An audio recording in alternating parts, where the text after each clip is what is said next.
Spacecraft test conductor now has completed the status check.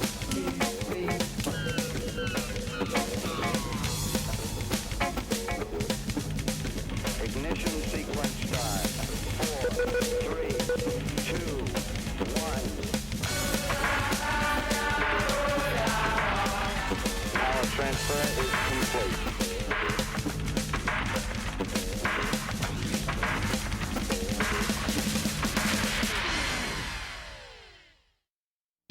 I didn't watch Star Trek, the original series, in the first season before I was on. I mean, I took one look at the styrofoam rocks and I said, forget it, I'm not going to watch this. It means, can you speak Klingon? You have to give the right answer, otherwise there's dire consequences. I dance at powwows, and I'm into the Indian way of life and things, and I'm also a Trekker. It's the greatest feeling in the world, and I do it about 30 to 35 to 40 times a year. To walk out on stage and to feel that love that just pours right out at you. And it's just fans. I've been a fan. I grew up with it, you know, so I couldn't help but be a fan. This is the Andorian ambassador, Ed Vark, and I am guard number 48, and this is guard number 28. That's right. You have to understand that even now, I still have an ongoing process of trying to grasp all of this, even now. Name's Douglas Marks. I live in Portland.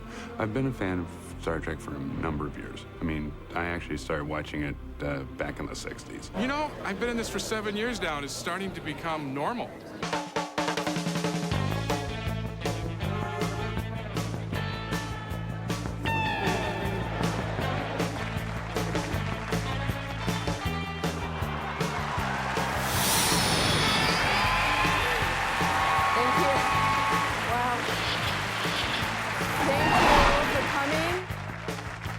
Star Trek goes country.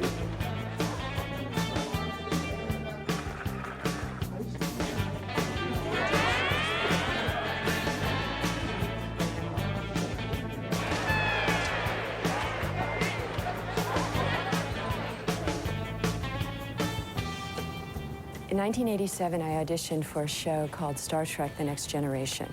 Now, I must admit that I went to this audition with some hesitation. I mean, after all, it was a rehash of a cult status sci-fi series, and it had a profound effect on the original cast members' careers. But since I was unknown, unemployed, and unclear as to where any of this was headed, I went. What I didn't know was that I was becoming part of something much larger than just a new TV series. I was becoming part of a phenomenon.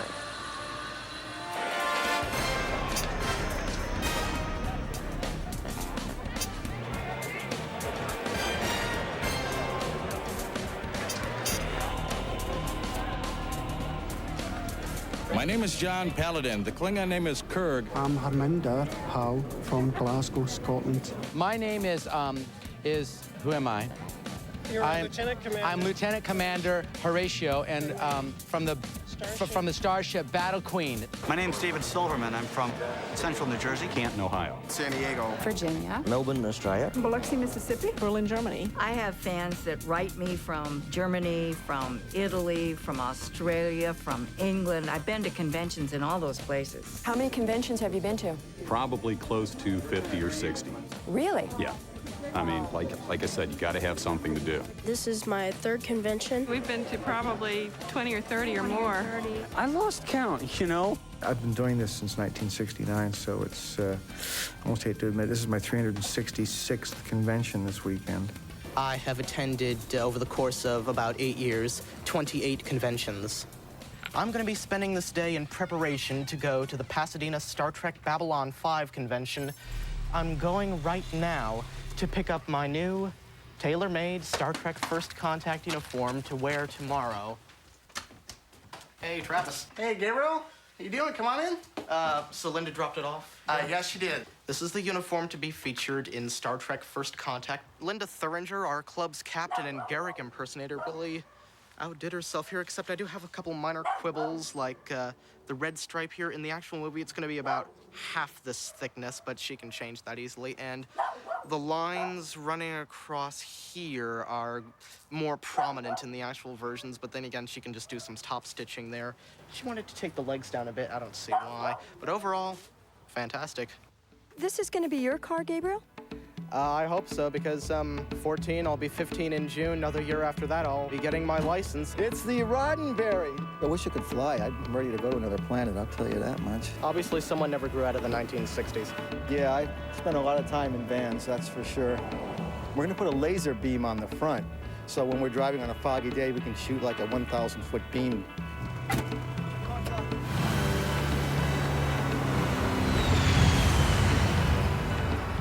My name is Lieutenant Commander Barbara Adams. I'm commanding officer of the USS Artemis, which is the Little Rock unit of the Federation Alliance.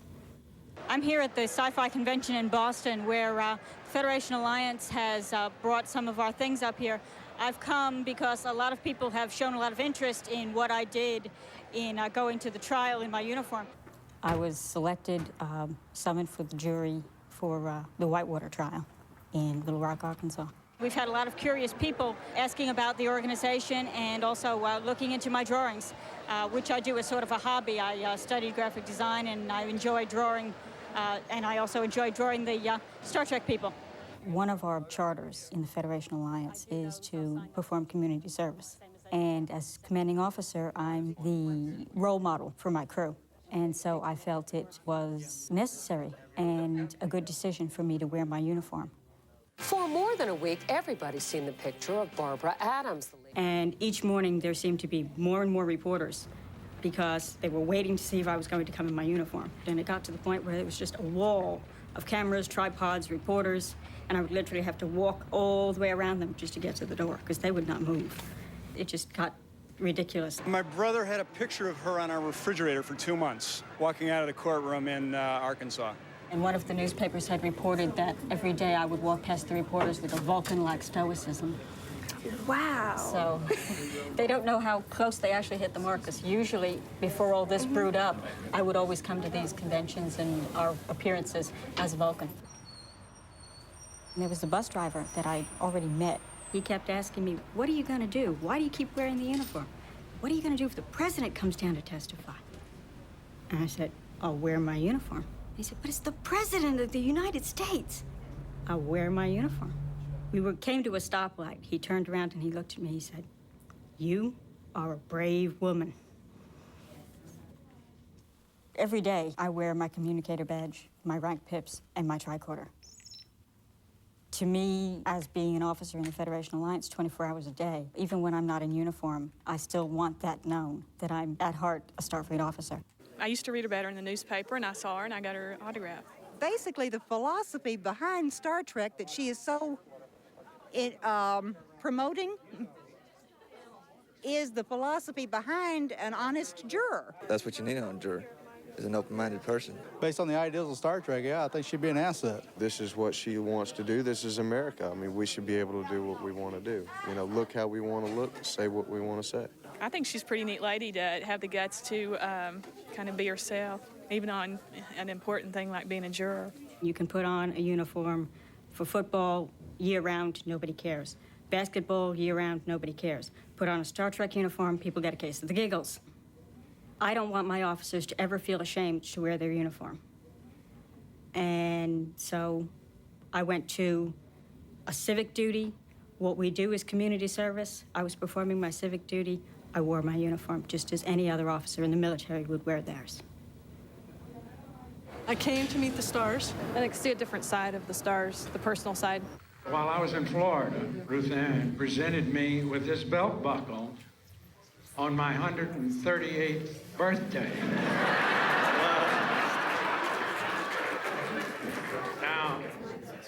Now then, every time I see someone, they say, you know, you look so much younger in person. The first one that I did, I think was around 72.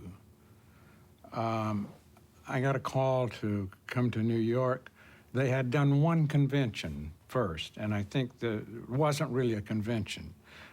They got together with about 35 or 40 or 50, the way I heard this story, of fans of Star Trek that just wanted to get together and talk about the show, which they did. And they said, you know, why don't we put our money together and rent a hotel ballroom? And talk about our mutual interests and show each other what we have collected so far in the way of tapes or paraphernalia or photographs. If we could get 300 people to attend, we could pay for it.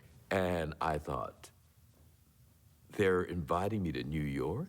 They said they're willing to pay expenses and, you know, fly me there and put me up in a hotel. I thought, these people are foolish. And there was something like, I think there were around 3,000 or 4,000 people showed up. And it was absolutely wild then. They had to call the fire department into the hotel to let them in increments. Everything came to a dead stop. It was jam-packed with humanity. The revolving doors couldn't revolve. The escalators refused to operate anymore. The elevators stopped working. And the din out there indicated it was more than 30 people. The woman went on stage and introduced me, and I stepped out, and the place exploded in applause. And then they were hanging out of the balcony. There was like a bunch of overage Beatles for us, you know, of me being there. There was hardly a chance to speak because every word created a roar. Every time somebody opened their mouth to say hello, it created a roar, a wall of emotional sound hit you. And we were all kind of taken aback and moved and touched by it because there was this tremendous affection. And now there is a Star Trek convention. There are Star Trek conventions somewhere every weekend all over the world.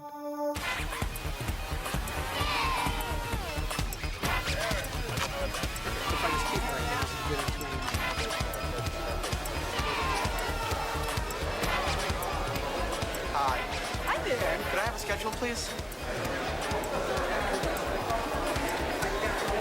Majel. Definitely got to see Majel. She's on stage right now. She's on stage now? Oh. But you're going to love it. It's Jane's story and Jane's script and it's Jane's pilot. What time is the auction today? I don't see it here. 2:20 this afternoon. Oh, there it is. Okay, this was worn by John Colicos in which episode? Which episode? Blood Oath. And this is the turtle, as they call it. Michael Dorn calls it the Great Turtle. Turtle head, there's speed bumps, there's Whoopi Goldberg says old intestine head, and the other one I heard is Rocky Mountains. That's the latest one. Here is the opening bid for this, $500.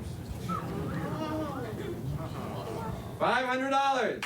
We've got a $500 bid, and it's there. To a Klingon. 550. 600. 600. Do I hear 650? 650. $1,000.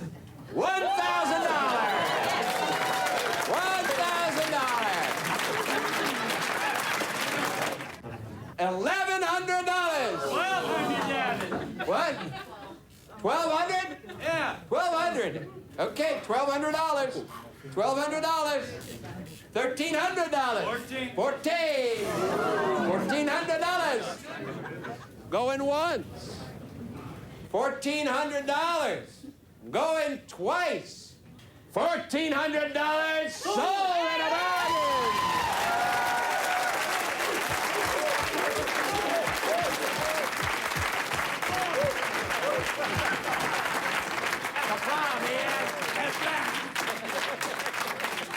I was bidding on the headpiece, and the price started getting up to the point where I really wasn't interested in paying that much. That Klingon really wanted it. He really wanted that headpiece, yes. So how badly did you want it? I wouldn't have left without it. It's a little bit of history that I'll preserve. I collect the items when I can get them, and they're wonderful to have. They're definitely one-of-a-kind items. Everything we touch, whether it be a little piece of hair or a nose or something small, there's a whole cult market out there where a lot of the pieces sell for hundreds and thousands of dollars. What we see in these rooms is literally could run into the millions if there was, you know, if we opened up a market on the outside of it. So we're very guarded. Everything we keep under lock and key. Unfortunately, John Delancey couldn't make it to the show this weekend due to professional commitments.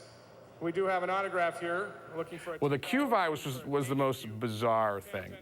John Delancey, who plays Q, he barely made it to the convention. He was really sick. I mean, very ill, dizzy, questioned whether he was going to go on stage, but he's a real trooper. And he went up on stage and did a show, and you know, he left his water glass, and I held up the glass, and I said, who would be interested in purchasing the Q virus? And it was kind of a joke, but the crowd just went absolutely crazy. They went bonkers for the thing.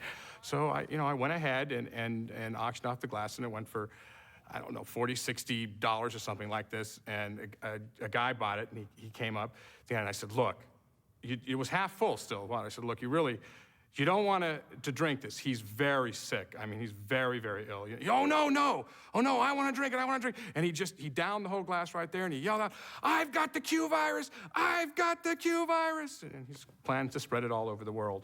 You know, that was his thing. I was walking down the street in New York, and I caught somebody coming towards me. He said, are you Q? I said, yeah. Can you bring people back from the dead? And I went, only people I like. He goes, cool, and walked on. There was a fan who, in 1973 in New York, came up to Jimmy Doohan, who I was with, and pulled out a box that had a hypodermic in it, and asked Jimmy if he could get a sample of his blood. A woman stood up in one of the conventions and said, what's it feel like to be beamed? 20 years later, he was at a convention in New York, and the same young man came up to him with the same box with the same hypodermic and said, Mr. Doohan, can I get a sample of your blood? He was still doing the same thing 20 years later. There's one gentleman who, for about 10 years? Almost the whole run of since the beginning of The Next Generation, has been sending something in the mail every day to Star Trek. Every day. The funny thing is, it has nothing to do with Star Trek. He sends us travel brochures. And that's all he sends. And postcards talking about where he travels, or sometimes he describes, well, look at this one. We've got a Victoria's Secret catalog that he sent. Something about a mission. A fruit, trees, and landscaping catalog. Caribbean, Hawaii, Canada, Australia. He also will sometimes send postcards talking about what he had for lunch that day, or what he ate, or how many cups of coffee he drank. And it's always to Star Trek, but it's never about Star Trek. And we always wondered about this guy. Who is he, where's he from, and why is he sending us these things? And if you, over 10 years every day, that's quite a few packages. All right, go please. Thank you, BC. Oh, exactly. Okay, here we go, please. Rolling. Order. And action, please. Maybe you didn't read the crew roster, but my name is Dax, and I'm the new science officer on this garbage scow, and you were in my seat. And cut.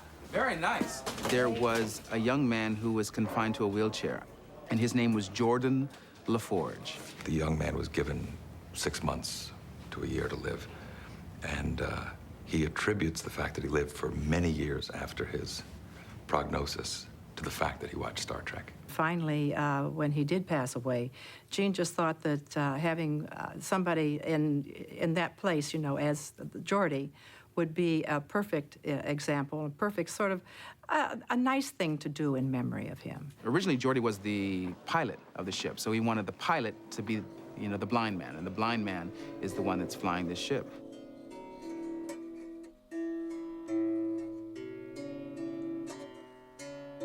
I watched the original series with my mother and brother when I was a kid, and I enjoyed it. At this point, I enjoy his enthusiasm more. I enjoy the shows. I enjoy the conventions. I like dressing up.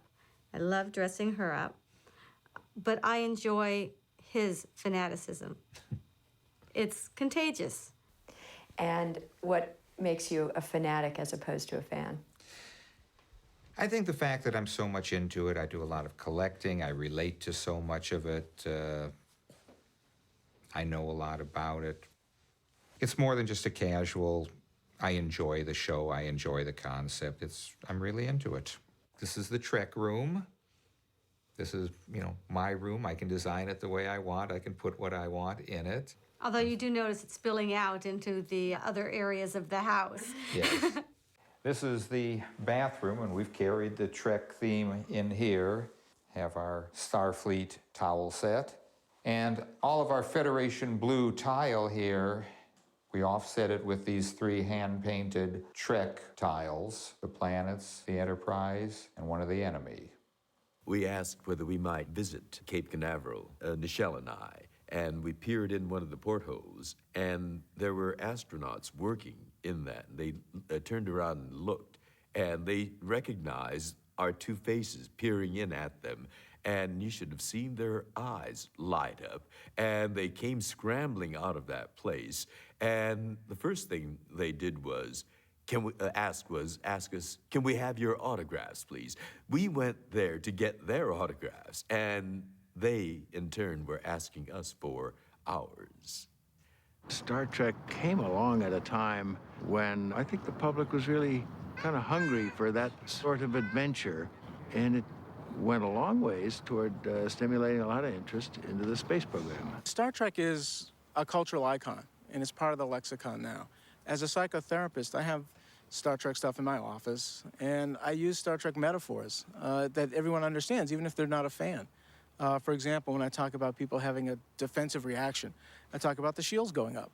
And everyone knows what that means, even if they're not a fan. The front part of my office, that is the part that the patients see, is pretty straightforward surgical office. My own private consulting room is just filled with Star Trek stuff. I'm Dennis Borgenon. This is my son, Doug, my wife, Shelley, and my daughter, Kayla. We're here in Orlando, Florida, at the dental offices of Dr. Dennis Borgenon. Good morning. Good morning. How are you? Good to see you. Good to see you. Welcome to Starbase Dental. We originally decided that we wanted to go with Star Trek because we find that Star Trek, the episodes are always geared with a moral. They're good doers. And we wanted to portray dentistry or dentists as good doers. So, this is reception? Yes, this is reception. This is where the patients check in. This is our holodeck over here on the left. This is where I do most of my work. It's where I get fillings, crowns, dentures, things like that. We were just in a sci-fi store one day, Shelley and I, and we kind of looked at each other and we said, hey, You you thinking what thinking I'm what I'm thinking? thinking? And we said, let's try it. 2 weeks later, we just closed down the office over the weekend. We bought up everything we could find, and boom, we did a Starbase Dental. You can see our transporters up in the ceiling over here. Transport you away from here while we're working on you. These are some nice pieces over here. These are my cement handprints of some of the stars. They're about James Doohan size. No, wait. He's missing a there's finger. a finger Yep. missing. A gardening I never accident. knew that. This is the first theme office I worked in. I really like it. It's neat. It's fun to come to work. Yeah, it's different to come to work. You don't know what's going to be around every You bring morning you something come different in all the time. Every morning you come in, you wonder, well, what's going to be on these walls that wasn't here before? The uniform I wouldn't do at first. I told him no, that wasn't possible for me. And you how long did you hold out? About almost a year. Almost a year before I was the last one to put it on. What made you finally turn the corner? He told me I had to.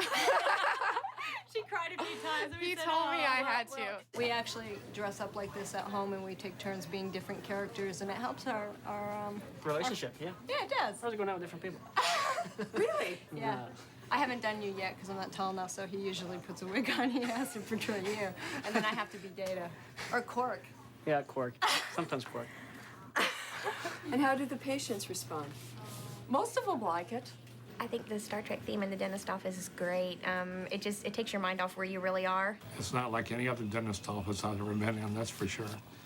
Most people, even if they don't like Star Trek, like the idea of it. I've only had one person who didn't like the idea, but he wasn't happy about his bill in the first place, so. Good afternoon, Preston. How you doing? Hey, Dennis, how are you? Good to see you. Come on back. Let's go ahead and get you going here. Okay. Go ahead and take a look here. Number 2, the Cruza Lingua. Number 3, Crown. Shelley and I started in another office at about the same time, and Shelley started as the front desk receptionist. And after about a while, she liked dentistry so much, she just decided she wanted to maybe assist, so I brought her back, and I taught her to assist. And we worked very well together, so we decided to make it a bond for life, and we're together now forever. I'm dressed as a NASA astronaut that was actually killed, that they investigated the death of in an episode called The Royale of The Next Generation. At least that was the original idea. And then I kind of moved on. Kind of character developed it a little bit. Instead of it being him, it's his wife. So what is your interest in Star Trek? Mainly Brent Spiner, Lieutenant Commander Data on The Next Generation, as you well know. Yes, I know him well. Now, you guys call yourself? SpinerFems. SpinerFems. Yes. SpinerFems? Uh-huh. I like that. It's good, isn't it? SpinerFems. Yeah. I think there's a series in that. This is my Brent page. When I find out that somebody else has discovered Brent through my webpage, I feel really good about it. I feel, yeah, it's another fan here. Let other people outside of the Star Trek universe know who he is. He's not just Data. It's where I keep, right down here, I keep all the important collectibles. Got videos, t-shirts, mugs, the important stuff. If there's an earthquake, a fire, I want this stuff to be intact. This is my photo album. These are more convention photos and more convention photos and even more convention photos. And it goes on for days now. These ones, I always put them in so they're all facing in the same order. Once I get through with these, then it switches to the ones this way. Saves having to turn the photo album every 2 minutes. Palm Springs Convention. This is actually, I took over 100 pictures at the Palm Springs Convention, and when I got them back, I took a picture of all the pictures I took. A lot of these are enlargements of convention photos. I had a calendar made up one year for a couple of friends for Christmas presents. That's my back right there. I gave him, it was a Texas stamp they issued, and they issued a sheet that told the background of Texas and all that. I ordered it from the post office and framed it for him since he's from Texas. I don't get much stuff anymore because I've sort of let it be known when I've done conventions and stuff that it wasn't necessary and it wasn't really a good idea because the people should be spending their money on me. You know, I mean, I tried to express that we do okay, you know, and that they should really, you know, save their money. It's not about the money. It gives me a good feeling. I like to do that for my friends, too. If I can find something unusual, I like to get unusual gifts for people. After I lived here about a year and I found out where Brent lived and I realized I could just see, I can't see his house, but I can see the hill, the top of the hill that he lives at the bottom of from the balcony. And so when I'm stressed out, I come out here sometimes, just sit out here for a few minutes and take what I call a Brent break and just kind of gaze off in that direction and daydream for a little while. What are some of your favorite things that you like to do at conventions? Ever heard of filking? No, tell me what that is. Science fiction folk singing. Could you explain that? Well, actually, I could give you an example. Perfect. Episode of original series called Space Seed, which was the launching for the second movie, The Wrath of Khan. There is a song. The song is called Vow of Vengeance. It's Khan's vow. Let's see. The summer sunlight, the howling at night, the blood of friends spilled on the sand. A mate's quick death, she breathes her last breath and dies as I cling to her hand. Mere mortals you be, the truth you can see. You think you have right, but it's been a while since I've seen it. You think that... Action. An alliance with the Borg? More like an exchange. If we teach the Borg how to modify their own nanoprobes, they'd have a blueprint to create a weapon to fight the aliens. Cut. When I am asked to go to a hospital, it's a specific boy. And he's not going to be there the next time I go to that hospital. And it means a great deal to him that I be honest with him in that hour that we share together. You know? That can change your life. There's a woman who was almost totally paralyzed, and she was able to just kind of, with the help of an interpreter, say, for the hour that you are on, meaning Star Trek is on, I forget the body that I am imprisoned in. I got a fan letter from a young lady.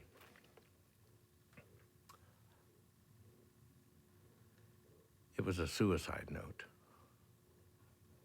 So I called her.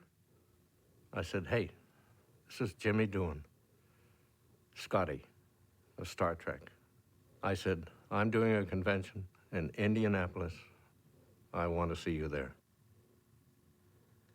I saw her. Boy, I'm telling you, I couldn't believe what I saw. It was definitely suicide. You know, somebody had to help her somehow. You know, and obviously she wasn't going to the right people, you know. Anyhow, I said to her, I said, I'm doing a convention 2 weeks from now in St. Louis. And 2 weeks from then in something, you know, and then eventually she also came to New York. She was able to afford to go to these places and everything else. So, and then that went on for 2 or 3 years. Maybe 18 times. And all I did was talk positive things to her. And then all of a sudden, nothing. I didn't hear anything. And I had no idea what was happening because I really never saved her address, right? 8 years later, I get a letter saying, I do want to thank you so much for what you did for me because I just got my master's degree in electronic engineering. You know, that's, to me, the best thing I've ever done in my life. And it brings tears to my eyes every time I even talk about the story. Over a period of several years, we've raised several $100,000 for these 3 charities. This is what Star Trek does. Star Trek is part entertainment, part philosophy, and this part of Star Trek goes unnoticed to most of the public. I have a question. Have you thought about actually talking to school teachers? I'm a school teacher, and talking to schools and getting them to talk to the kids about it. Can you help us organize that? Sure. I teach kindergarten, so sometimes it's a little hard for them to grasp the concept of racial diversity and ethnic diversity. So if you have a show like Star Trek that shows a bunch of different aliens and a bunch of different colored people and different types of people all getting along, it works wonderfully to illustrate that point. Star Trek has changed the way that I teach science, specifically space science, by giving children an immediate frame of reference that they know of, that they can get excited about. It just inspires their imagination. This is something we've been excited about because it's carried on. Having Kate Mulgrew portray the captain on the Voyager. They feel that it's the first time that they can sit down as a family and view a woman in a leadership role as a family, without having to carry on a conversation about who's being victimized or what does she stand for. She is so obviously a woman of authority and strength, but she's not a witch with a capital B. You know, she's just a person in authority. I get a great deal of mail from women who say that they watch Voyager with their daughters and how good it makes them feel to be able to point to the screen and say, see, you can be anything. And what do you want to do when you grow up? Be an astronaut. May Carol Jemison, first African-American woman in space. She flew on the shuttle, became a scientist first, and then an astronaut because she saw Nichelle Nichols on the original Star Trek series and said, you know what? That's for me. There were 2 little girls, around 9 years old, 8 years old, when Star Trek first came on. And one of them told me years later, I looked on that television and I saw you. I saw this black lady. And I ran through the house screaming, come quick, come quick. There's a black lady on television and she ain't no maid. And she said, I knew right then and there I could be anybody I wanted to be. I could be anything I wanted to be. And so she decided to be a superstar. And her name is Whoopi Goldberg.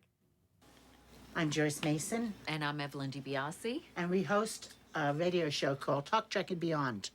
The way it got started was we were on a lunch hour one time at work, and we thought about Trek, talking Trek. Yeah, it's a lot of fun, something we do a lot of. So we decided it would be a great radio show. How do you do it? Well, I called up the directory assistants on the phone, and I asked for the telephone number of a radio station. And she asked me... Which one do you want? I didn't know, so I said, pick one. Anything. And she did. She picked out this radio station, KAV. We packed up our things, went over. 2 weeks later, we were on the air. First time? It was 7 years ago. And we're still on the air. And it's been a lot of fun. We didn't have the foggiest idea what we were doing that first night, and we still don't. The convention on the air. Evening, Gentle Bees. How are we all doing tonight? Welcome to Talk, Trek, and Beyond. This is Joyce. We're delighted to be with you. We're going to have a good time tonight. We have a very special guest with us. Yes. Denise Crosby. Denise Crosby! Hey, guys, are you ready? I know that our listeners are just dying to talk to you. Hey, John, in Portland, Oregon, on line 1. Hey, Portland. Yes, hi, you guys. Good, how are you? Hi, Denise. Hi, John. One thing I'd like to say that without Skin of Evil, there could have been no Yesterday's Enterprise. Right, exactly. There's some irony in that, isn't there? Yes. I mean, I always felt that I had to die and get off the show to get the best episode. I love this, being able to talk to you like this, because when the show originally aired, my father passed away. I'm sorry. And the weird thing about it was the friends that were there, a lot of them were Trek fans and were around me at the time. And we sat down and watched that episode. The strangest thing about it was, by the time it got to the end and the holographic message and the whole thing, it actually helped me a great deal. And here I get to thank you personally, which I did appreciate it. I still do. John, I'm really touched. I think so many times that people don't realize just how important a show can be. It can destroy you, or it can, as in a case like this, give you a tremendous amount of comfort. Oh, yes. Between the ending and the holographic imaging and the clouds and everything, it was just exactly what I needed at the time. John, I don't know how to say thank you for that tonight. You know, For sharing that with us. I thank you for Talk Trek. You're welcome. Thank you for being with us, my friend. John. There's nothing like a bunch of Trek people getting together someplace and just sitting and talking. They'll go for 24 hours or more. And that's why it's called Talk Trek rather than Trek Talk, because it's not just a matter of talking about Trek, but rather it's a whole universe within itself. Just like people talk French and talk German, we talk Trek. So what does your bathtub look like at the end of the day? It looks very green. Trust me on that. Who's your favorite captain? Have to be Captain Kirk. Captain Picard. Oh, I'm kind of a Kirk fan. I like Kirk because he was the first captain. The original, the prototype for everything else that came along afterwards. Absolutely, Kirk. Captain Jean-Luc Picard. Picard. Picard. Now, there's a very handsome man. That's a very handsome man, Captain Picard. Who's your favorite captain? Data.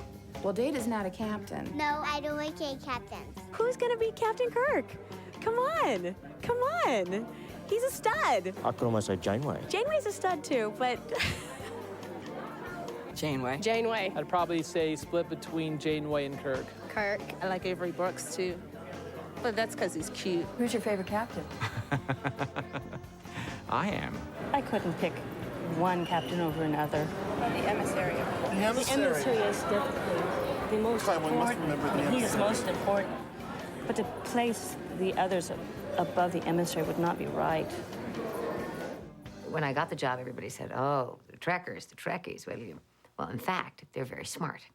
One has to be smart to connect science with the imagination. That's what's really interesting to me, that a show could have fans that span and bridge every sort of classification. Stephen Hawking and Mel Brooks and Dr. Marvin Minsky, who's head of the robotics department at MIT, or the Mercury astronauts. Accountants, these are lawyers, these are people who just really, really enjoyed the program. There's this preconceived notion that they are a peculiar bunch of people, I don't think I've ever met anyone Star Trek fan or not who wasn't peculiar. I mean, we're all peculiar, aren't we? The word fan actually is an abbreviated form of fanatic.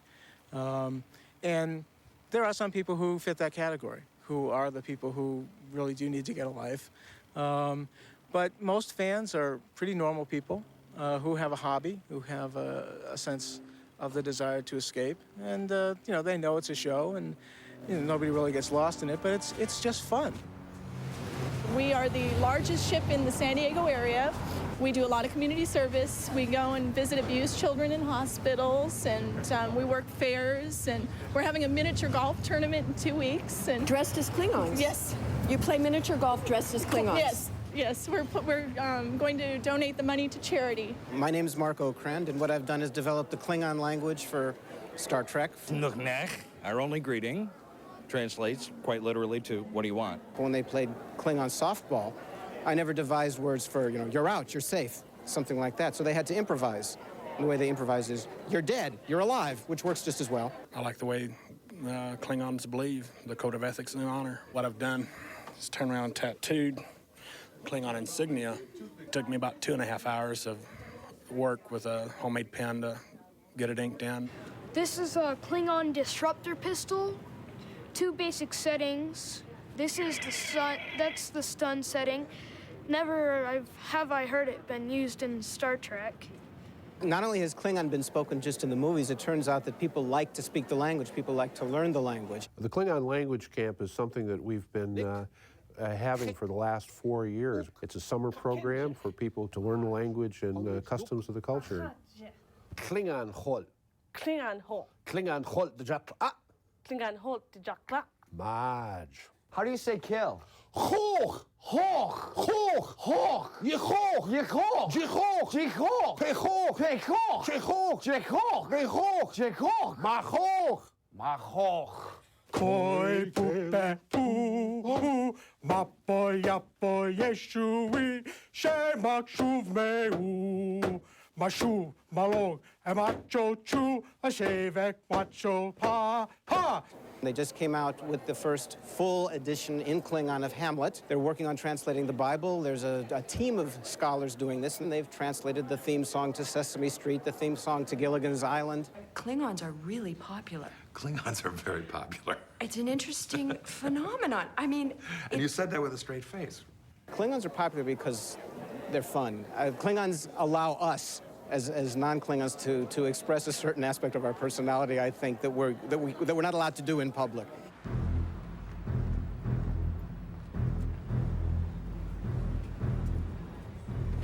I want to get the sour creams and chives potato. Would you like cheese on a superstar or without? Without cheese, with combo? Okay. Would you like the super size for 39 cents? More is cut to large price and our drink. 9.56. 16 to go, please. 16. Have you ever served a Klingon before? Yes. You've served Klingons before? Yes.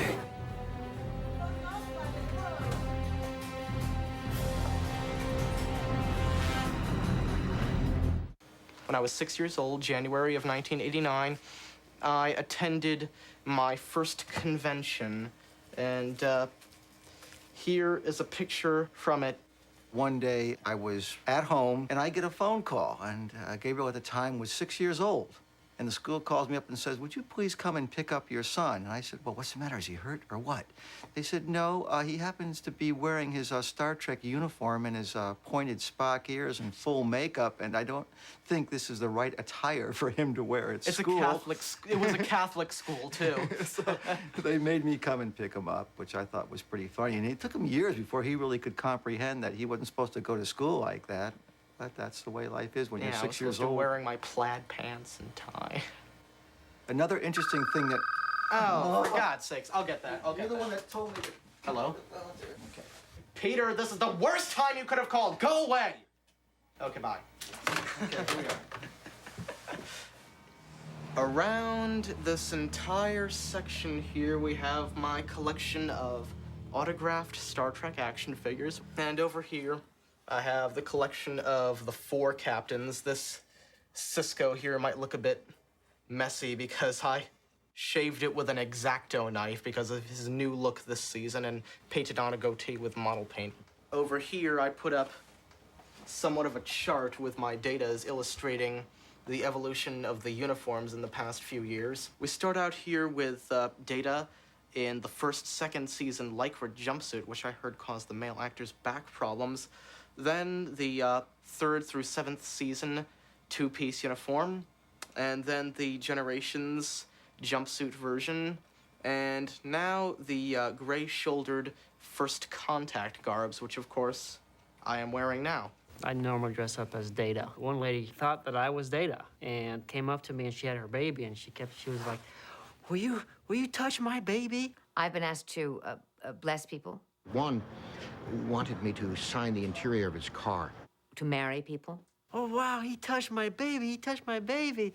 And she runs off screaming in the halls. One wanted me to help him ease his way into death. It was an odd request. Maybe we should have told her that I wasn't Data. It's a beautiful day. The UFOs fly away. It's a beautiful day.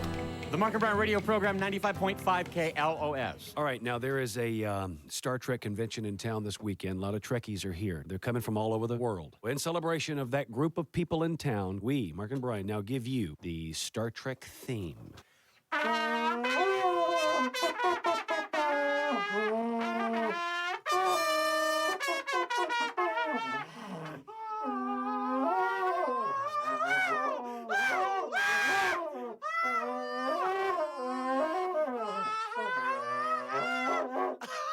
Here we go. I'm a little dizzy now.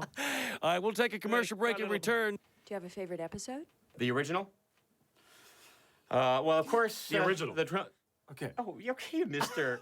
See, he shouldn't even be in this. He doesn't even dig Star Trek. I like Star Trek. I like it fun. No, you're like, who are those guys with the pointy ears? Star Trek's a way of life, man. It's a good way of life. It teaches us all. This background here that you see was rendered by me. It is the Nemesis Station from Star Station Nemesis, the film project that our club is working on at the moment. This is the screenplay in its computer form. This program is where it was written and where all the modifications were made. This script is basically the backstory that they've conceived for the club. And then I translated the outline we wrote into the 172-page screenplay. What you're about to see here are some of the fledgling opticals I've created. As you can see, there's a considerable amount of detail that went into it. But this is a pan-up shot that I did. And as you can see, there's a little flickering around there that I'm trying to get rid of. One thing that I've been tinkering around with is a Romulan Armada shot. I rendered this sequence in 2 parts. This is the logo for the trailer for the movie that we're putting together, the show at, not this coming meeting, but the next one. Gabriel and Travis, our communications officer, came up with the idea to start making a movie for our club. Gabriel designed some new uniforms specifically for the movie. Oh. For your approval. There's yours. Now,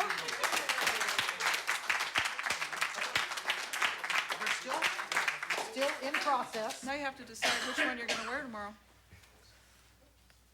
Yeah, it'll be a tough choice. Wow. This costume is the uniform that I've designed. It came out of about 50 conceptual sketches, and this is my favorite of them from the film project that I'm working on. And it should be noted that this is only a prototypical version. And the collar on the completed version will be come to about here, but she kind of cut short the collar a bit, and it'll have shoulder pads, and it'll be all wool. This has some wool components and some polyester components, and overall I think the first version looks nice. I've got a friend of mine that does custom tailoring, so he does all my uniforms for me. I have a dress uniform. I've got just like a couple of the regular t-shirt tops and things like that, and then this is one of the jumpsuits. This is normal attire for me. We don't feel like we look any different than anyone else anymore because we've been doing it for so long. In fact, sometimes, well, after work, I'll be leaving and I'll have my uniform on.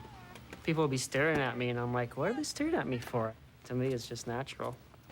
I go out a lot of times in the uniform, and I find it a pretty positive thing. I sometimes get people that they'll give me a smile, they'll say something, or give me a Star Trek Vulcan salute. I've never had a negative experience, and I enjoy it. On a couple of occasions, I've had people ask me something about, well, how long are you going to do this, or why do you do all this? Don't you have a life for real? And this is part of my life for real. Hey, Steve. Hey, Dad. All right. How are you today? All right. Good. As long as I'm able to do it, I'm going to do it. Doesn't hurt anybody, makes a lot of people feel good, and I think that's sort of the point of things.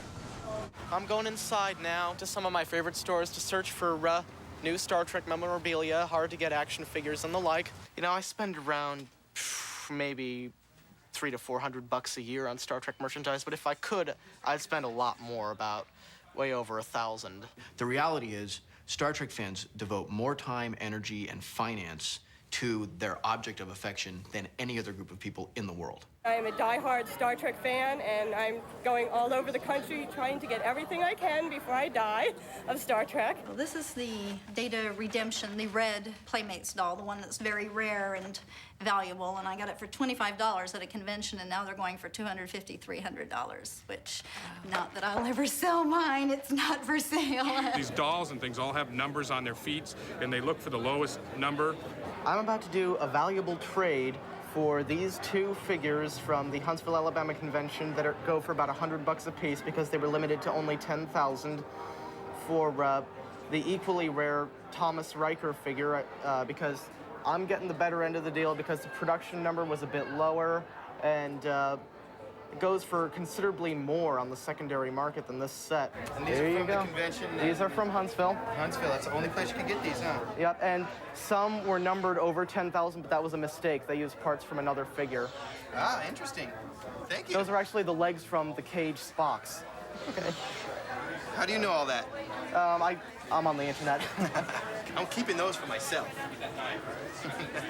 My folks used to get really mad because I just talk about it and talk about it and talk about it all the time, loving all the wonderful Star Trek stuff. And here I am now, 27 years old, and I still collect all these things, and I love it just as much. The Super Phaser Target game. This was pretty hip for the early 70s. The Star Trek, the motion picture, the pop-up book. These were the hottest thing when I was a kid. Taco Bell was running this special, and these are Star Trek 1984 drinking glasses. And in 1989, they came out with Star Trek V, and they had this special offer where you could send for your futuristic marshmallow dispenser. So I went ahead and I sent for this thing, and here we go.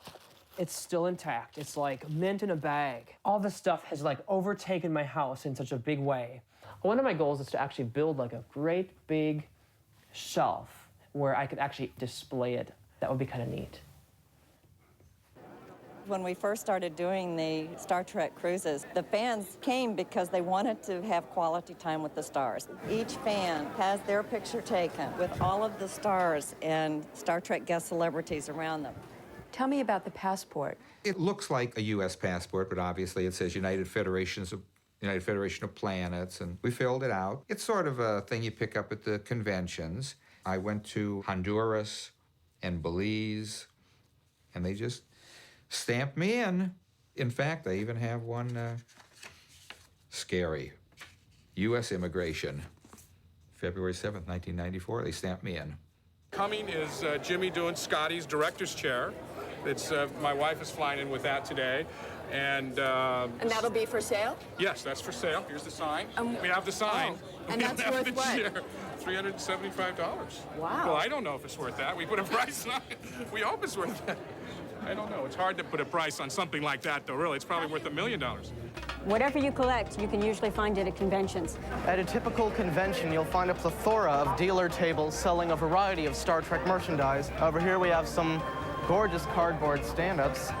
Really must pick up one of these. A nice collection of the various novels, and there is a set of the figures right there I just traded. Star Trek ship diagrams and blueprints, Star Trek-related bookmarks, Star Trek-related jewelry, Star Trek uniform adornments, Star Trek software, plates, CDs, lithographs, calendars, phasers, a good deal of the model kits. I always love buying and building the model kits. I've just been putting the finishing touches on Voyager here, of course. The nacelles fold, as you see on the series. One little problem here is this is coming apart. I don't think the Voyager is supposed to have saucer sep capability. I became a dealer because when I was younger, I read a few too many Conan books, and I started to get interested in swords and armor, and learned how to make armor, and got interested in weaponry. And then we went to gun shows, and we used to carry the armor on the table. Then in about 1991, they came out with the 25th anniversary Star Trek cards, and I got all excited and went down and bought a few too many boxes and broke them all for sets, and I got my sets, and then I had all these sets left over, so we took them to the gun show, and I put them next to the armor, and then all of them disappeared, and they started asking me for one of these and one of those, and the armor started moving farther and farther off the edge of the table, and now it's on the floor, and these and those have taken over everything. I'm working now with a company that is doing cookie jars, their 30th anniversary Star Trek cookie jars. I've collected 759 autographs in about 5 years of the Star Trek characters. This is going to be kind of like Christmas, ripping open all these packages and stuff. She just got me hooked on the cards. I've just become addicted. But all you have to do is buy one. You just buy one pack and you're automatically addicted. I've been in printing now for 11 years. I work in the bindery department. A lot of people do think she's strange, and they'll say, well, what kind of person is she, really? And honestly, she's very well-educated and intelligent. She takes her job responsibilities very seriously. She's a good worker. But I think a lot of people would think she's not very intelligent, whereas really she is. Bobby is a little bit eccentric, but it's a good quality kind of eccentricity. The customers do think it's a little bit strange sometimes, but they get a kick out of it. Everyone's got their quirks, and we just work around and with those. When I first came into the shop, I was going around meeting everyone and getting names, and got to Bobby, and they said, this is the commander. Commander, do we have enough for that 80-pound rich floss for Tippin's calendar? 23 by 35? Okay. Yeah. Thank you. Yes. Which job, Jack? When she first came to work here and I called her girlfriend, she made some comment that she didn't really like that. And I said, well, what would you prefer I call you? I said, my rank is commander. I'm a lieutenant commander. She said, oh, commander. That's what I'll call you. When I asked her why, she started telling me about the Star Trek that she was into big time. And she was commander of some spaceship here locally. Did she explain what these things were that she was wearing? Yes, but don't ask me what they are. One's a phaser, and it beams her up, and the other's something else. I've never gotten any negative response from it. Some of our customers, especially since the trial, I think, recognize me, but they don't usually say anything. Has it encouraged you to watch Star Trek some more? Actually, yes. Actually, yes. I seldom ever watch Only because you Star want to Trek understand what I'm talking Yeah, about. I seldom ever. And I'm really not a Star Trek fan, but I get into it because she's into it. My favorite fan letter I received, I opened it up, and there was a marijuana cigarette glued to a piece of cardboard and a photo of a very delightful-looking young girl. And she said, you have turned me on so many times, I thought I would return the favor. I capped that one. I've saved some pretty great stuff the fans have sent me. These are ink drawings. Chekhov, Captain Picard, Saavik, Dr. Crusher. A woman named Jean Kluge. She drew me in a kind of Davy Crockett motif. This is from Blowing Rock, North Carolina. Tasha and Sela together again. This is kind of King Arthur, Knights of the Round Table motif. Sela looking tough. A lot of times kids send me things. Nice lucite box they send it to me in. This is Tasha done in needlepoint. It is, I think, my favorite. This is a very imaginative pose. At first, I gotta tell you, I was actually shocked. And then I kind of really have grown to appreciate it. What was weird to me when I saw the first one was not just how they got my naked body perfect. I mean, it was just a perfect rendition. But yours was almost specific. I mean, it was... Are you filming? Star Trek is unique in that we are the only television show that has an open script submission policy. We will take scripts from anyone in the world. I once had a fan come in dressed in a Starfleet uniform who was calling himself Ensign Jones. And all of his stories, of course, had to do with Ensign Jones taking control of the Enterprise, or Ensign Jones goes to the Klingon homeworld, or, you know, stuff like that. Ensign Jones travels through time. I write in the original Trek genre, involving the characters of Kirk and Spock. I write Slash that appears on the internet. You're talking about the KS zines. The Kirk-Spock fetish groups. The term means one character with another, like Kirk/Spock. We thought that either Gene or the studio would put a stop to it, but the studio never really seemed to care, because we're talking very small circulations. We're all very normal ladies, mostly housewives. Who want to read sexual stories about Kirk and Spock, but don't want to see them with other women. The mailing list I'm on is completely anonymous. Why is it important that your identity not be revealed? Because of the controversial nature, we're living in a culture that isn't as progressive, so it's important to avoid censure. I write The Secret Logs of Mistress Janeway. This is a story about Mistress Janeway and how she ties up Ensign Kim and beats Tuvok with a riding crop. That was rather interesting. Fan made this. He sculpted it out of an X-Men figure, repainted it, complete with a whip, cat o' nine tails, handcuffs. Another fan wrote a Klingon sex manual. There's no such thing as safe sex in Klingon. How to tell if your daughter is seeing a Klingon. Meeting your Klingon, initiating the mating ritual. Worf and I went up and I pushed him, he pushed me back, we started wrestling. And it's understood that that is part of the Klingon culture. The female pushing a man or slapping a man is considered like, hey, I want to go out with you, I find you attractive.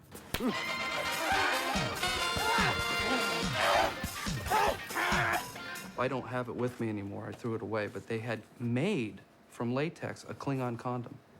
It was ridged, had like big ridges and stuff. There are now thousands of KS scenes out there. It's way too late to stop it. My name is Daryl Frazzetti, this is Bones, and we've gone to about a dozen Star Trek conventions together. I do that with him mainly because he enters the costume contests, and it's something fun for both of us to do together. We have a lot of fun doing it with the people we meet. He's got his little med kit right here, his props. This is the original Trek scrub top, and this is the science insignia, and his DeForest Kelley pin that he always wears for luck. We're probably bigger classic Trek fans than any of the other shows, and DeForest Kelley happens to be our favorite actor. He will sit there and he'll watch television. Some cats will sit there and watch television. You know, some of them actually even respond to the phasers or some of the ships going by on the screen as well.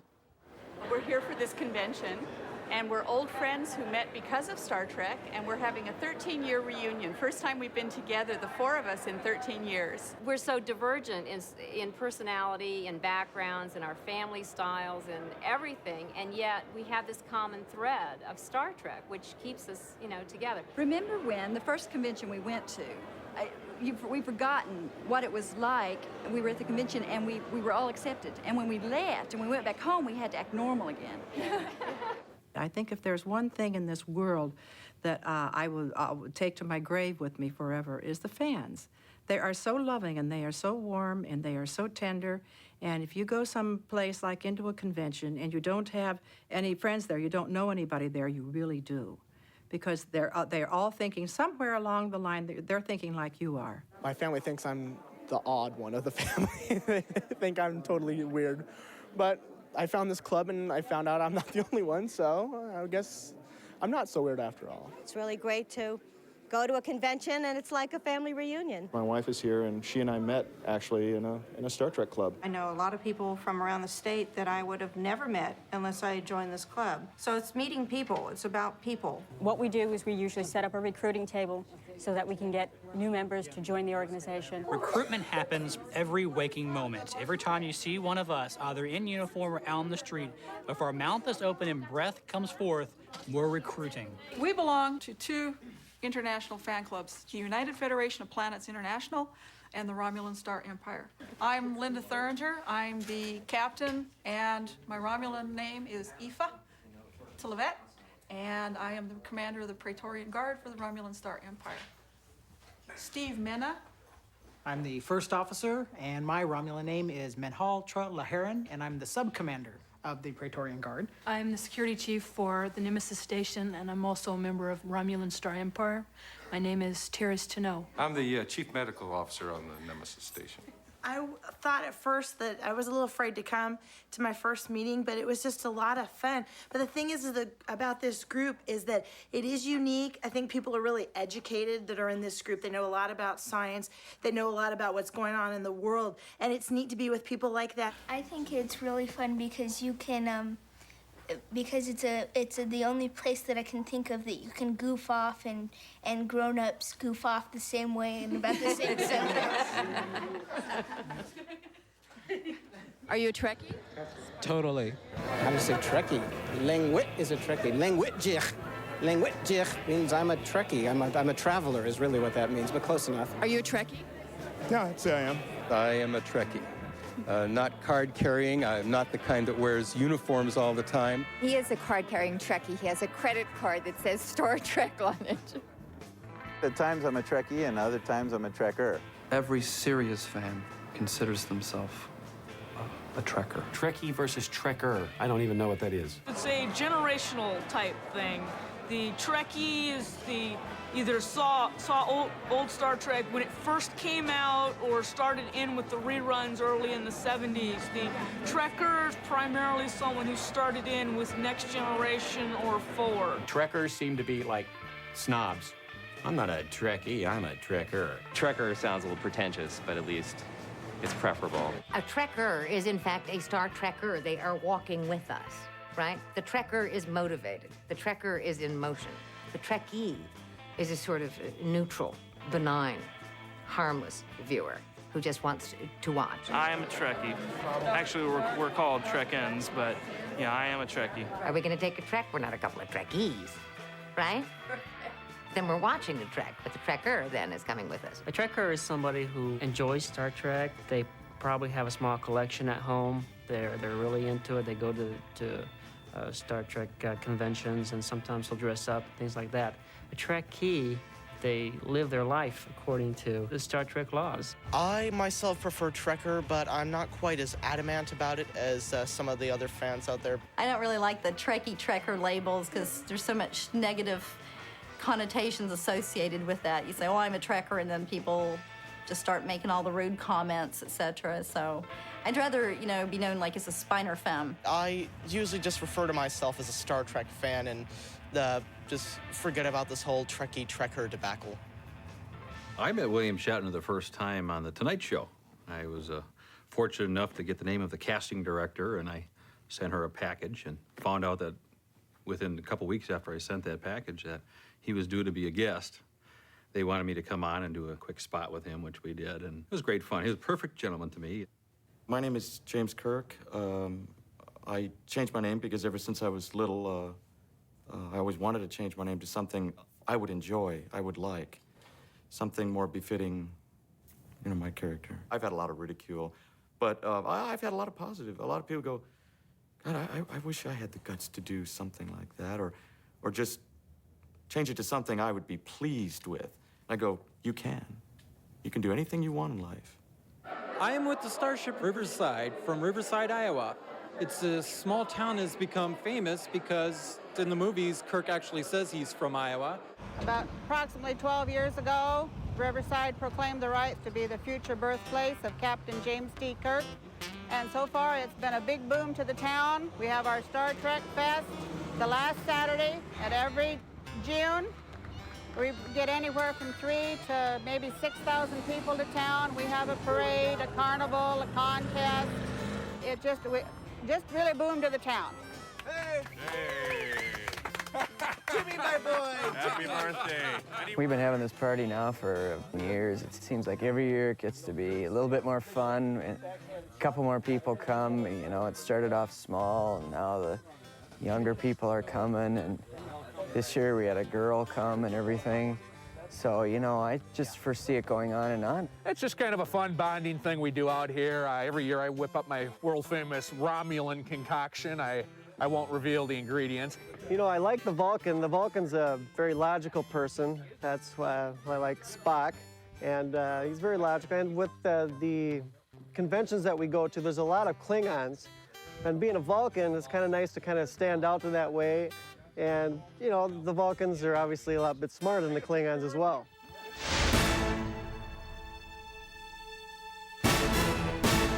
I drove down from Calgary today to take a look at the Starship Enterprise, the model that we have here in Vulcan, Alberta.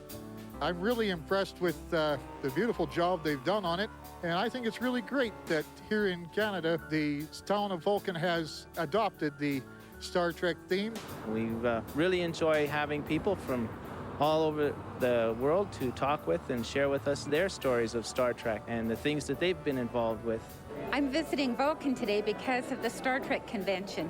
Obviously, it's a Vulcan community. My heroes are Spock and Tuvok and Spock's father. Some people have fake or phony Spock ears, but I have the real thing.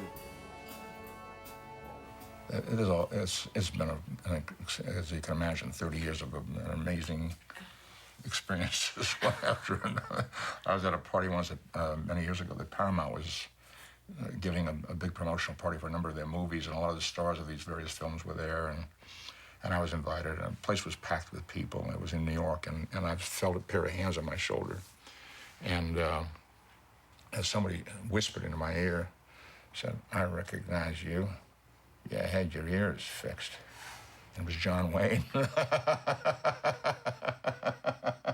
Everybody was doing ear jokes in those days. I got a kick out of that. It was fun.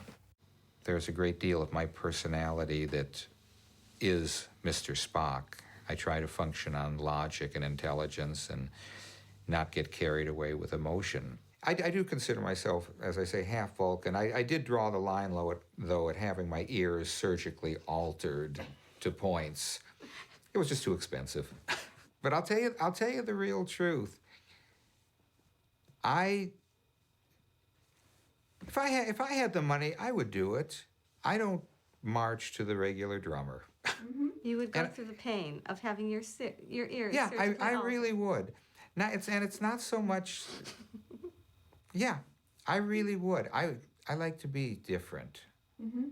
And this is a unique way of being different, and it's a non-invasive, non-harmful way of being different. And even if I have pointed ears, I can still function in the world in whatever I do. It just makes me that much more different, and I would think in a positive way. But I don't think I'll be out, getting it tomorrow. I would hope he couldn't find a doctor who'd be willing to do that personally. This is Computer. This is, hi Computer. This is my dog. All the stuff that Star Trek predicted is all coming true. The talking computers, computers are better now than they were in the original series. There are people that are intrigued by the speculative technology on Star Trek. My buddies would have Cheryl Tiegs, Freddie Mercury, Farrah Fawcett posters in their bedroom. I had the blueprints for the Enterprise.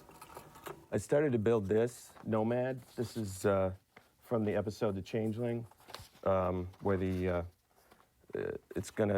computer robot is gonna sterilize the Enterprise and destroy it. One of my other projects is the Romulan cloaking device. I started it here. As you can see, this is the main power generator unit.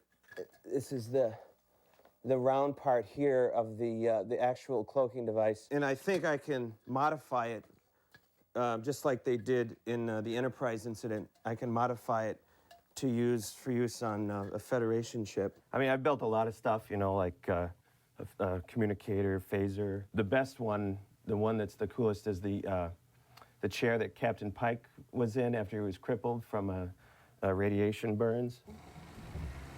Well, this is Captain Pike's total life support unit. As you can see, it encompasses the entire body except for the head, and it supports life and takes him wherever he needs to go. The beautiful simplicity of the way it works is that you can ask him a yes or no question, kind of like a binary computer. And for yes, it's one blink, and for no, it's two blinks. So if you ask me any question, I can just answer with a yes or a no, just like that. It's motorized, so I drive it around. I drive it in parades and stuff. Hi, is Craig around? I think he set aside some stuff for me, some parts, an HP 12-volt unit and some transistors and a relay. I talked to Craig about my Nomad project, and he said I could maybe use the 3.9 ohm resistors or the 270s. Do you think I could get away with the 270s? For my next project, I'm going to build a dilithium chamber after I'm done with Nomad, and I'm going to build some anti-gravs too after that, maybe an M5 computer, and I'm going to connect my house with Jeffrey's tubes. I got a lot of projects like down the road to build. Star Trek, I think, has had a lot of impact on the future. I mean, we have cellular flip phones. They have nuclear-powered rocket engines already that'll, I'm sure, take us to Mars. And basically, all science fiction now is true.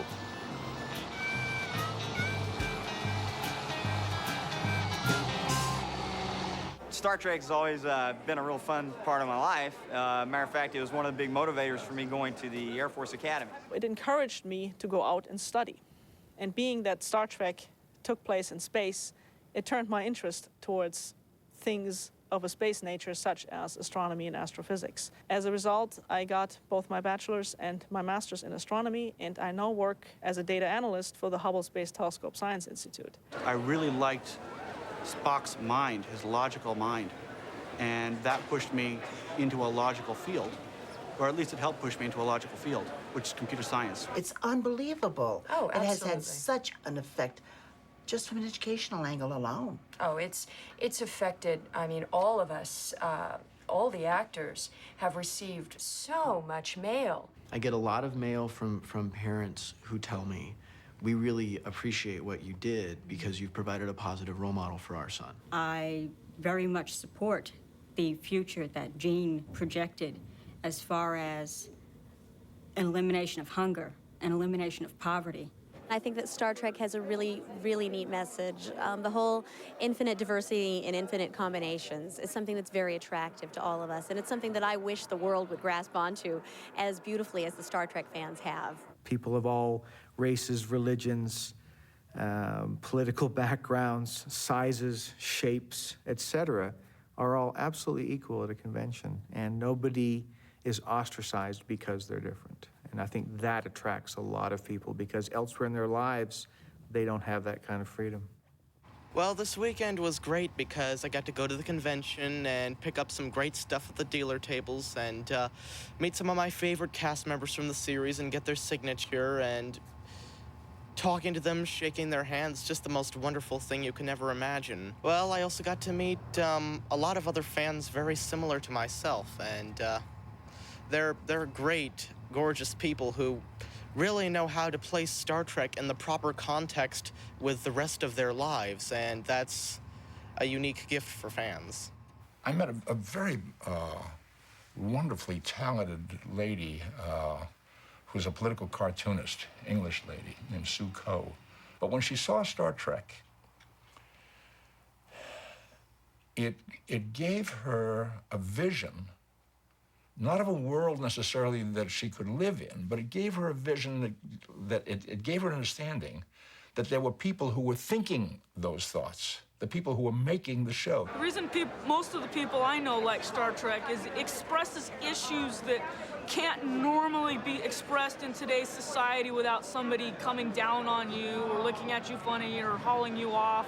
My father grew up in the Nazi era. He was in Poland when it was taken over, and because he was a German citizen, or considered German, they were protected. When they came to the United States, he came to realize that the principles that he grew up with were wrong.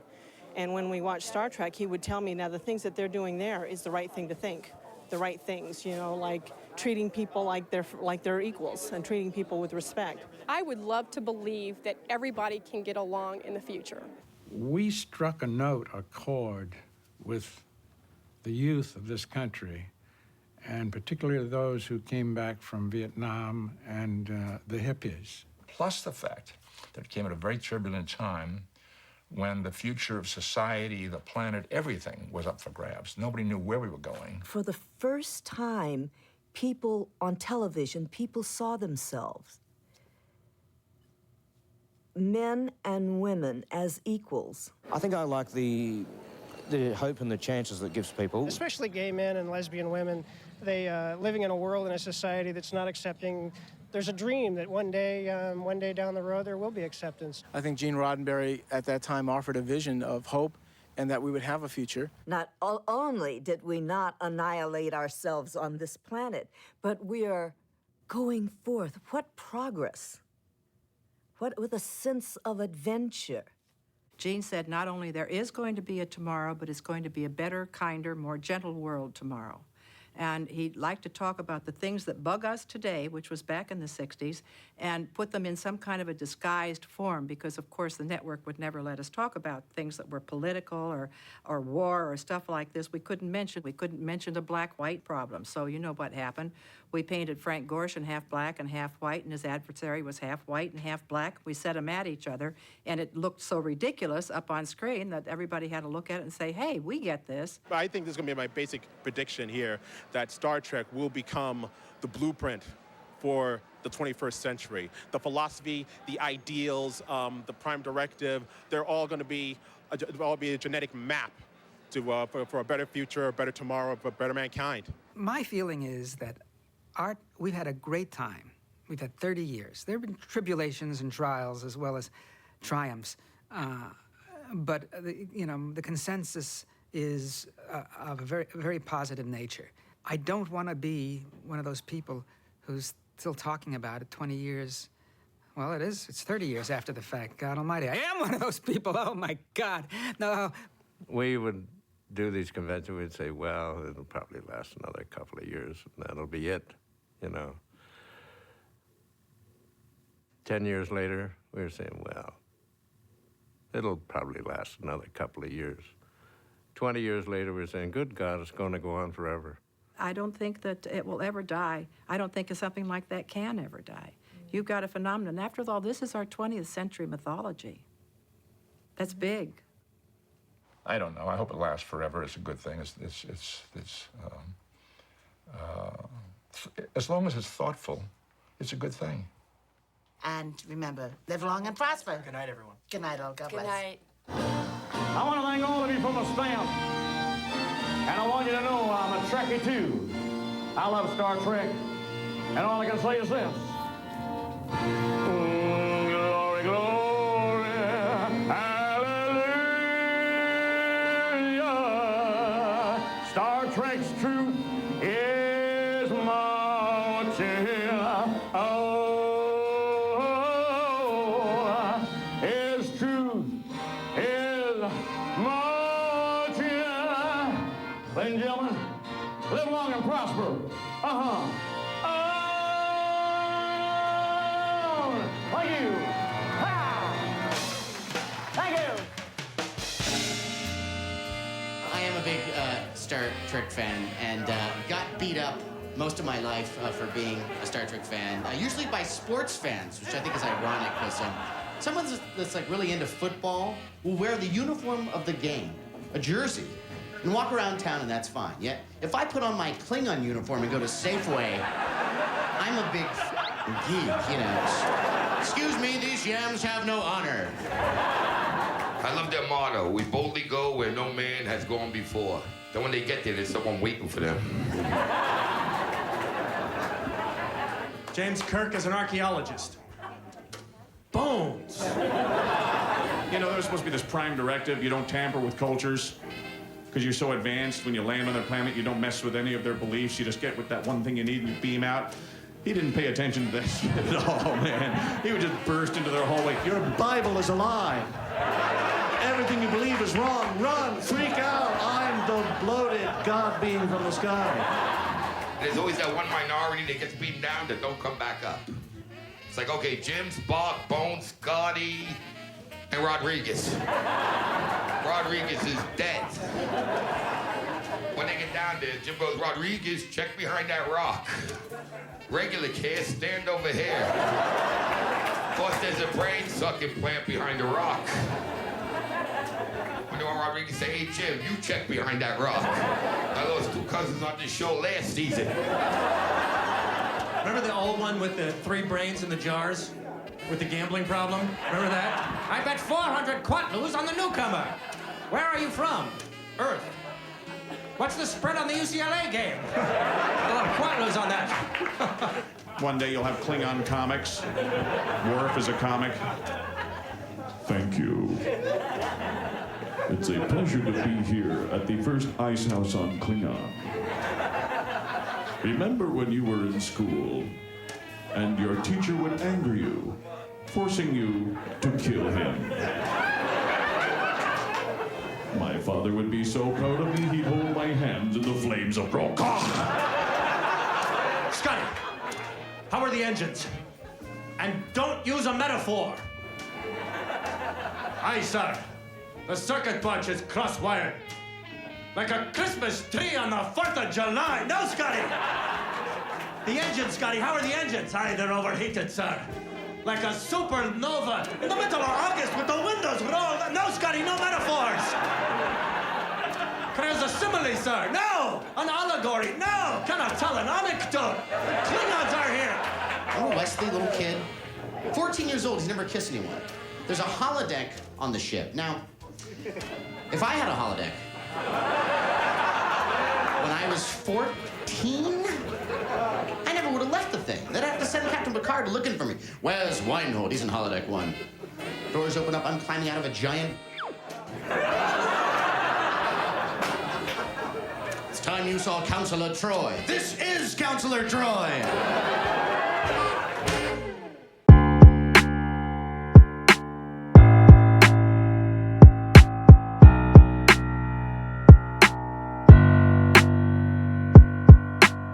The city streets are dark and cold. Along the huts about to unfold. The neon lights are flashing by. A stranger's voice is whispering why. We'll never stop, we'll never give in. Our fire burns like a violin. We'll keep on playing until the end. A rock and roll will never bend. We're living fast, we're living loud. Our hearts are beating like a drumming crowd. We are the rebels, we are the ones. Our music echoes like 1,000 guns.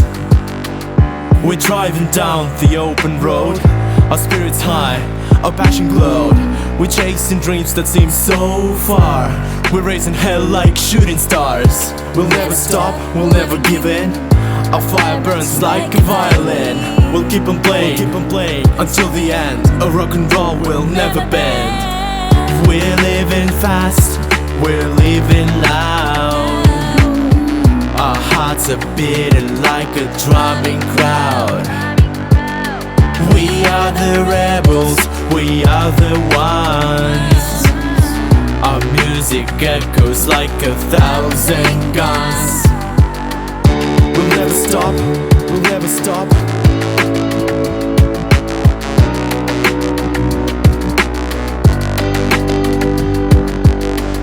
We'll never stop, we'll never stop.